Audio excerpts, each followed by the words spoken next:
আসসালামু আলাইকুম। সবাই কেমন আছেন? আশা করি সবাই ভালো আছেন। আজকে আমি আবার আরো একটা শীতের পিঠা বানাবো। আর পিঠাটার নাম হচ্ছে দুধের পিঠা। প্রথমে আমি চালের গুঁড়া হালকা গরম পানি দিয়ে মিশিয়ে নিতেছি।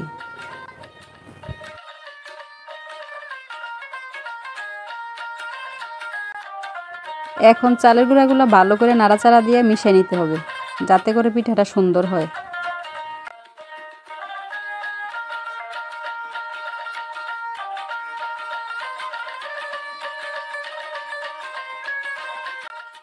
চুলার মধ্যে মাটির খোলায় এখন আমি পিঠাটা বানাই নিতেছি। এই যে আমার পিঠা অনেক ফুলছে।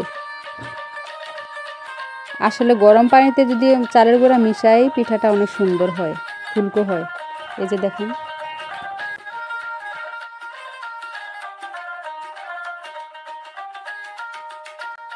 এমন করে একটা একটা পিঠা বানাই নিব। বেশিরভাগ সময় আমরা খেজুরা গুড় দিয়েই দুধের পিঠা খাই। এখন এই বড় চাকাটা ছোট ছোট করে কেটে নিব, পরে একটু পানি দিয়ে জাল করে নিব।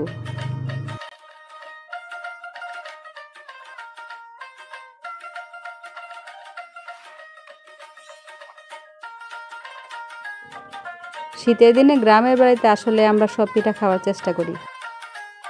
শীতে সব পিঠা খাইলেও দুধের পিঠা কিন্তু খাওয়া মিস হয় না, তাই দুধের পিঠা বানাইতেছি। এদিকে আমার চুলার উপরে খেজুরা গুড় জাল হইতেছে।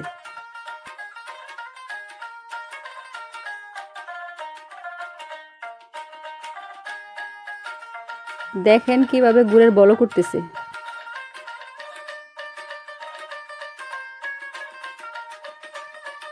এখন আমি পিঠাটা দুধের মধ্যে ভিজাবো। আর দুধ খেজুর গুড় একসাথে মিশিয়ে রেখে দিয়েছিলাম।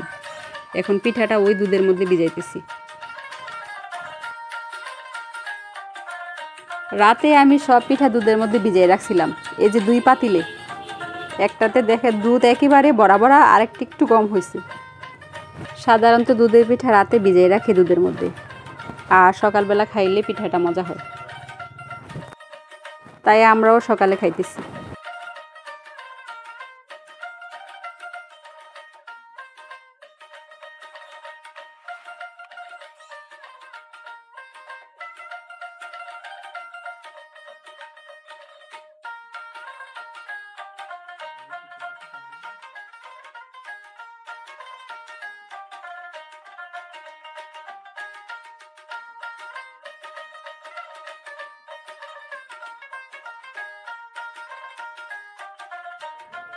আজকে এই পর্যন্তই।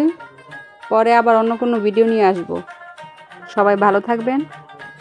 আল্লাহ হাফেজ।